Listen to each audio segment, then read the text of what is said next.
नमस्कार बच्चों, आज ऑनलाइन के वीडियो क्लास में फिर से एक बार आपका स्वागत है। अब तक हमने हिंदी की मधु पाठ्य पुस्तक में से लेसन नंबर 5 तक पढ़ लिया है। तो आज हम शुरू करेंगे हिंदी की दूसरी पुस्तक व्याकरण बुक, जो है अनुपम हिंदी व्याकरण भाग 4। भाग 4 से आप समझ गए होंगे कि मैं कक्षा 4 की बात कर रही हूँ। तो चलिए आज हम पढ़ते हैं व्याकरण में से पहला पाठ, भाषा, लिपि और व्याकरण। तो चलिए सब अपनी अपनी अनुपम हिंदी व्याकरण बुक निकालिए, पेज नंबर 1। सभी लोग अपने अपने बुक के लेफ्ट साइड में आज की डेट डाल लीजिए और पेंसिल उसी पेज में रखकर अपनी बुक बंद कर दीजिए और ध्यान से इस वीडियो को देखिए और सुने कि मैं आप लोगों को क्या समझाने वाली हूँ। आप अच्छी तरह से समझ लीजिए, फिर आप बुक में पढ़ सकते हैं। तो सबसे पहला लेसन हमारा है भाषा, लिपि और व्याकरण। मनुष्य एक सामाजिक प्राणी है और उसे अपने भाव और विचारों को समझाने के लिए किसी न किसी चीज़ की आवश्यकता होती है और वह अपने भाव, अपने विचार समझाने के लिए वह बोलकर या फिर लिखकर अपनी बात समझाता है और दूसरे उसे सुनकर और पढ़कर उसकी बातों को, उसके विचारों को, उसके भावों को समझते हैं। तो हम देखते हैं कि जिस तरह मनुष्य अपने विचार और भावों को प्रकट करने के लिए एक उसको साधन, एक ज़रिए की आवश्यकता होती है, तो भाषा ही वह साधन है, वह जरिया है जिसके द्वारा मनुष्य अपने भाव, अपने विचारों को वह बोलकर और लिखकर दूसरों को समझाता है और भाषा को सुनकर और पढ़कर दूसरे उसकी बातों को, उसके विचारों को समझते हैं। तो भाषा की जो परिभाषा है, यानी उसकी डेफिनेशन को हम इस तरह से कहेंगे कि भाषा वह साधन है, वह जरिया है जो हम बोलकर और लिखकर अपने बातों को दूसरों को समझाते हैं और दूसरे सुनकर और लिखकर, पढ़कर उसे समझते हैं। तो उसे मैं एक उदाहरण के द्वारा समझाना चाहूँगी। दादी जी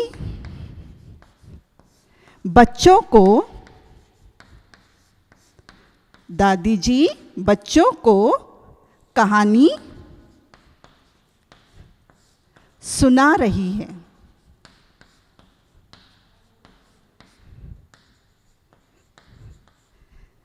दादी जी बच्चों को कहानी सुना रही है।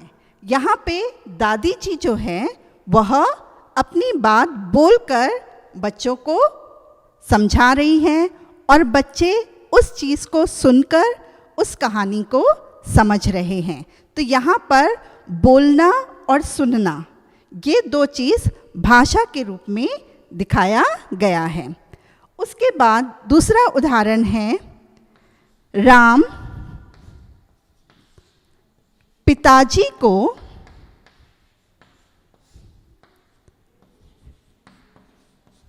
पत्र लिख रहा है।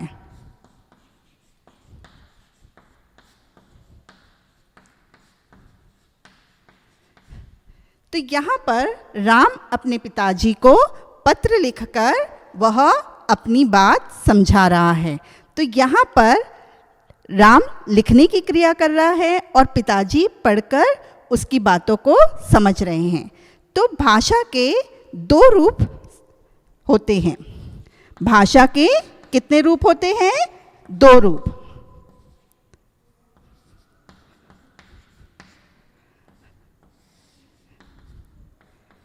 तो जिस तरह दादी जी बोलकर अपनी बात समझा रही थी और बच्चे सुनकर अपनी बात समझ रहे थे, इस भाषा के रूप को कहा जाता है मौखिक भाषा। इस भाषा के रूप को क्या कहा जाता है? मौखिक भाषा।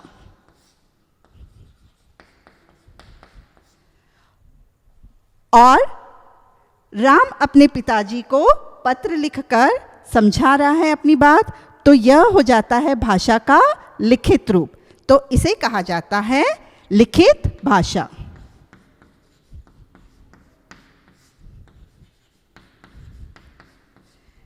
तो भाषा के कितने रूप हैं? 2। पहला है मौखिक भाषा और दूसरा है लिखित भाषा। तो जिस तरह मौखिक भाषा का रूप है कहानी सुनना, हम टेलीविज़न पर समाचार देखते हैं, तो वह भी हम क्या करते हैं? सुनते हैं। सामने वाला बोलता है और हम सुनते हैं। जैसे अध्यापक पढ़ाते हैं, तो जब अध्यापक पढ़ा रहे हैं तो वह बोलकर हमें समझा रहे हैं और हम सुनकर उसे समझ रहे हैं। तो यह मौखिक भाषा के उदाहरण माने जाते हैं। और लिखित भाषा का उदाहरण है पत्र द्वारा, पुस्तक द्वारा। तो जिस तरह पुस्तक में लिखी हुई चीज़ हम पढ़कर समझते हैं, तो वह हो जाता है लिखित भाषा का उदाहरण। तो इतना आपको समझ में आया कि भाषा क्या है? भाषा वह साधन है, वह जरिया है जिससे हम बोलकर और लिखकर अपने भाव, अपने विचारों को दूसरों को समझाते हैं और दूसरे उसे सुनकर और पढ़कर हमारे भाव और विचारों को समझते हैं। और उसमें भाषा के कितने रूप हैं? 2 रूप। एक है मौखिक भाषा जिसमें हम बोलते हैं और दूसरा सुनता है, और लिखित भाषा उसमें हम लिखकर बातें समझाते हैं और दूसरा पढ़कर समझ में आता है। तो इस तरह भाषा के 2 रूप हैं।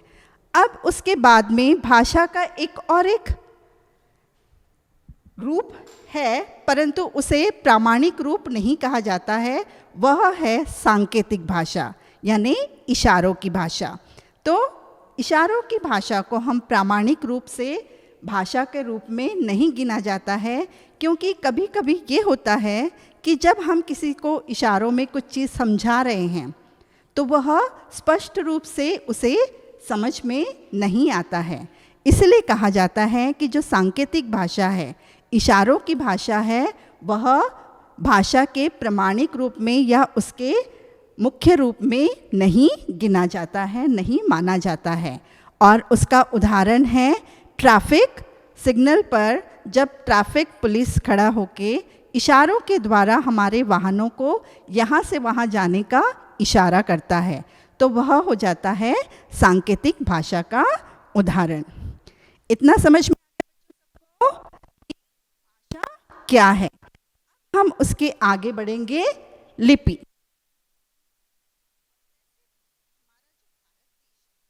वह बहुत ही विशाल देश है और उसमें बहुत सारे प्रदेश भी हैं, और हर प्रदेश में अलग अलग भाषा बोली जाती है, और हर एक भाषा की अपनी अनेक नाम होते हैं। जैसे पंजाब में पंजाबी बोली जाती है, गुजरात में गुजराती बोली जाती है, बंगाल में बंगाली बोली जाती है, और हमारे मध्य प्रदेश में हिंदी भाषा बोली जाती है। तो इसीलिए हमारा देश बहुत बड़ा है, प्रांत बहुत सारे हैं, इसीलिए हर प्रांत की अपनी अलग अलग भाषा होती है। और हर भाषा, जो अलग अलग भाषा है, उसकी लिपि क्या एक होती है क्या? नहीं, हर एक भाषा की लिपि अलग होती है। तो हम लिपि में पहुंचने से पहले हम ये देखेंगे कि जो हमारा भारत देश है वो बहुत ही बड़ा है, अलग अलग प्रांत है, उसमें बहुत सारी अलग अलग भाषाएं बोली जाती है। परंतु मुझे यह बताते हुए बहुत ही खुशी हो रही है कि जो हमारी हिंदी भाषा है वह हमारे भारत देश में बहुत सारे लोग हिंदी भाषा बोलते हैं और लिखते हैं। तो बहुत सारे लोग जब एक ही भाषा का प्रयोग करते हैं तो उसे राजभाषा का रूप माना जाता है। तो हमारी हिंदी जो भाषा है, बहुत सारे लोग बोलने और उसका प्रयोग करने के कारण हिंदी भाषा को 14 सितंबर 1949 के दिन, यानी 14 सितंबर 1949 के समय हमारी हिंदी भाषा को राजभाषा की मान्यता दी गई है। और इसीलिए हर साल 14 सितंबर को हम स्कूल में क्या मनाते हैं? हिंदी दिवस। आप सबों को तो याद होगा कि हिंदी दिवस हम हर साल 14 सितंबर को कितने धूमधाम से और बहुत सारे कार्यक्रम करते हैं, प्रेयर सर्विस होती है, तो हर साल हम उसे याद करते हैं। और हिंदी दिवस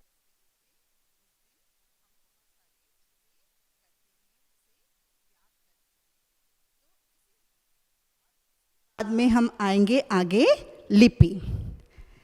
जब हम बोलते हैं और लिखते हैं तो हमारे मुख से बोलते समय बहुत सारी ध्वनियाँ बाहर आती है और उन ध्वनियों को एक निश्चित चिन्ह दिया जाता है और उस निश्चित चिन्हों को लिखने का जो तरीका है, जो ढंग है, उसे कहते हैं लिपि। लिखने के तरीके और ढंग को कहा जाता है लिपि। तो भाषा में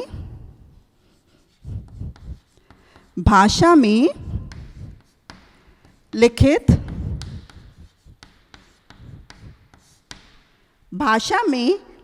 चिन्हों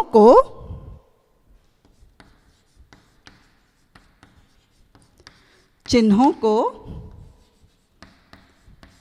लिपि कहते हैं।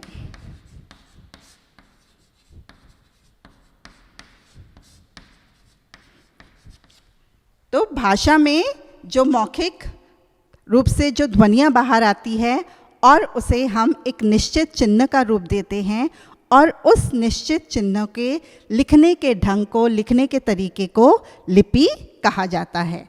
और जैसे मैंने बताया कि हमारे देश में बहुत सारी अनेक भाषाएं बोली जाती हैं, तो हर भाषा के लिखने का तरीका अलग होता है, उनकी लिपि अलग होती है। सभी की लिपि एक जैसी नहीं होती है। तो मैं यहाँ पर कुछ ऐसे भाषा है जिनके लिपियों के बारे में आपको बताऊंगी। तो जिस प्रकार हिंदी, गुजराती, मराठी और संस्कृत, ये जो 4 भाषाएं हैं, उसकी लिपि को कहा जाता है देवनागरी लिपि। देवनागरी लिपि।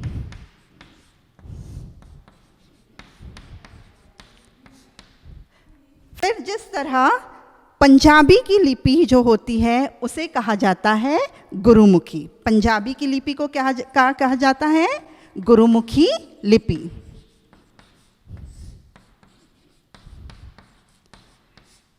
फिर हम अंग्रेजी भाषा भी बोलते हैं, तो अंग्रेजी भाषा की जो लिपि है उसे कहा जाता है रोमन लिपि। अंग्रेजी भाषा की लिपि को क्या कहा जाता है? रोमन लिपि। अब उसके आगे हम बढ़ेंगे व्याकरण। तो जिस तरह हमने भाषा बोलना और लिखना सीखा, उसके लिपि के बारे में हमने उसका ज्ञान प्राप्त कर लिया। अब हमें भाषा बोलना भी आता है, उसे लिखना भी आता है और उसकी लिपि भी हमें पता है कि वह कैसी लिखी जाती है। तो हम जब कुछ बातें बोल रहे हैं, लिख रहे हैं, अगर मैंने कहा लड़का दौड़ रही है, लड़का दौड़ रही है, लड़का दौड़ रही है,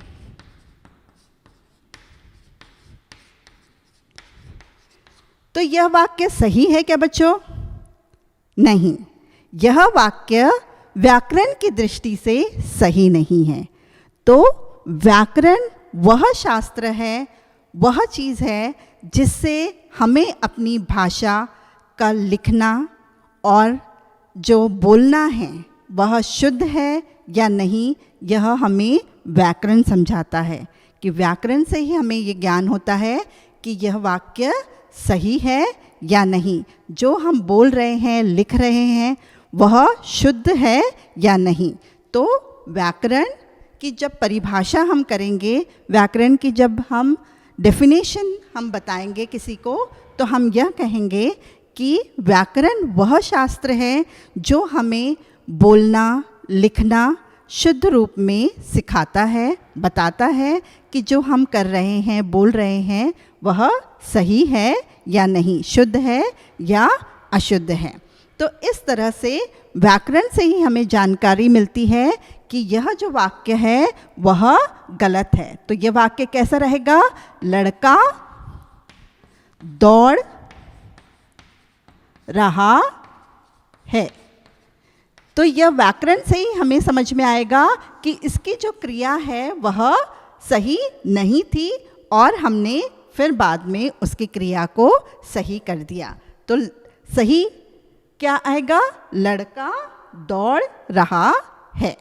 तो यहाँ पर हमने सीखे भाषा क्या है, भाषा के कितने रूप हैं, लिपि किसे कहते हैं, उसके लिखने के तरीके, लिपि जो है वह अलग अलग है और किस भाषा की लिपि को क्या कहा जाता है। फिर व्याकरण हमें क्या समझाता है कि हमारी जो भाषा है, जो हम बोल रहे हैं, लिख रहे हैं, वह शुद्ध है या नहीं। तो इस तरह से भाषा, लिपि और व्याकरण, यह तीनों पाठ, तीनों जो हमारे सब ये पाठ है वह हमने आज पढ़ा। और हम जल्दी से एक छोटा सा रिकैप, छोटे से सार के द्वारा मैं आज बता देती हूँ कि हम इस पाठ में क्या पढ़ लिए हैं। सब लोग निकालेंगे, अपने बुक खोलेंगे, पेज नंबर 4।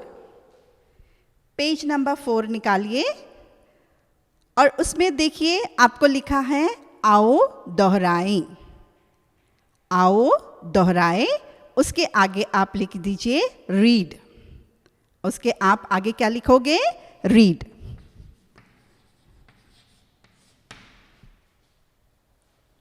लिखा सबने? आओ दोहराएं के आगे आपने सबने लिख लिया बच्चों? तो सबसे पहला पॉइंट जो है, सबसे पहला जो मुख्य बिंदु है वह हमने आज सीखा, भावों और विचारों के आदान प्रदान का साधन भाषा है। फिर भाषा के 2 रूप हैं, मौखिक भाषा और लिखित भाषा। हिंदी भाषा को भारतीय संविधान में राजभाषा के रूप में मान्यता दी गई है। 14 सितंबर को हम हिंदी दिवस के रूप में मनाते हैं। और उसके बाद में जो दूसरे देश की जो भाषा होती है, वैसे हमारे देश में अंग्रेजी भाषा भी बोली जाती है। दूसरे देश की भाषा को हम हमारे देश में बोलते हैं और बहुत सारे कार्यालयों में इसका प्रयोग किया जाता है। तो जो अंग्रेजी है वह हमारे देश की अंतर्राष्ट्रीय भाषा कहलाती है। वैसे ही जैसे चीन में जो भाषाएं बोली जाती है वह चीनी होती है, जापान में जापानी बोली जाती है, तो वैसे ही हमारे देश में भी अंग्रेजी भाषा बोली जाती है और इसे कहा जाता है अंतर्राष्ट्रीय भाषा। तो उसके बाद वाला जो बिंदु है, उसके बाद वाला जो मुख्य पॉइंट है वह है कि अंग्रेजी जो है वह हमारी अंतर्राष्ट्रीय भाषा है। फिर उसके बाद आता है कि भाषा को लिखने के लिए निश्चित किए गए चिन्हों को, लिखने के ढंग को लिपि कहते हैं। फिर लास्ट में जैसे हमने पढ़ा कि व्याकरण वह शास्त्र है जो भाषा को शुद्ध बोलना, लिखना और पढ़ना सिखाते हैं। तो इस तरह से हमने आज पढ़ा भाषा, लिपि और व्याकरण। तो इसके आगे में व्याकरण के 3 प्रमुख अंग हैं। व्याकरण के 3 प्रमुख अंग हैं।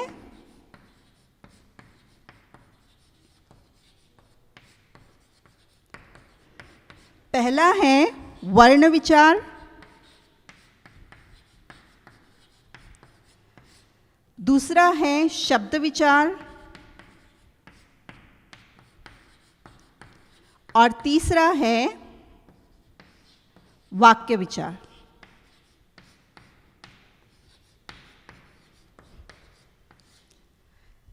तो आप व्याकरण के इन तीनों प्रमुख रूपों के बारे में आगे के क्लास में वीडियो के जरिए हम एक एक करके आपको समझाएंगे।